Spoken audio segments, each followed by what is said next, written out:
breaking news Patan નગરપાલિકાની ચૂંટણીમાં ગરમાવો પૂર્વ વિરોધ પક્ષના નેતા ભરત ભાટિયાએ કોંગ્રેસનો છેડો ફાડી અપક્ષ ઉમેદવારી નોંધાવી પાટણ શહેરમાં સ્થાનિક સ્વરાજ્યની ચૂંટણીના પડઘમ વાગતાની સાથે જ રાજકીય માહોલ ગરમાયો છે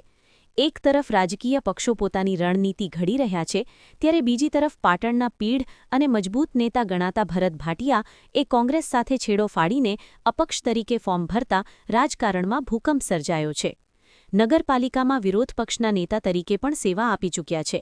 તેમની ખાસિયત એ રહી છે કે તેઓ છેલ્લા 15 વર્ષથી ભાજપ કોંગ્રેસ અને અપક્ષ એમ અલગ અલગ રીતે ચૂંટણી લડીને સતત જીત હાંસલ કરતા આવ્યા છે તેમના જણાવ્યા અનુસાર વોર્ડ નંબર 8ના મતદારો રાજકીય પક્ષને જોઈને નહીં પરંતુ સદસ્યના કામ જોઈને મત આપે છે વિસ્તારના લોકોનો વિશ્વાસ જ તેમની ખરી તાકાત છે રાજકીય પક્ષોના બંધનથી દૂર રહીને જનતાની સેવા કરવા માટે તેમણે આ વખતે અપક્ષ લડવાનો નિર્ણય કર્યો છે ભરત ભાટિયાના આ નિર્ણયથી કોંગ્રેસ છામણીમાં દોડધામ મચી ગઈ છે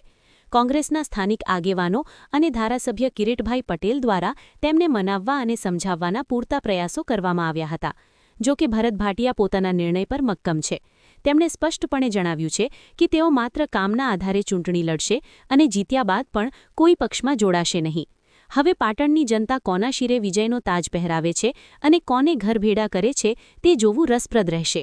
ભરત ભાટિયાની અપક્ષ ઉમેદવારીએ ભાજપ અને કોંગ્રેસ બંને પક્ષો માટે ચિંતા વધારી દીધી છે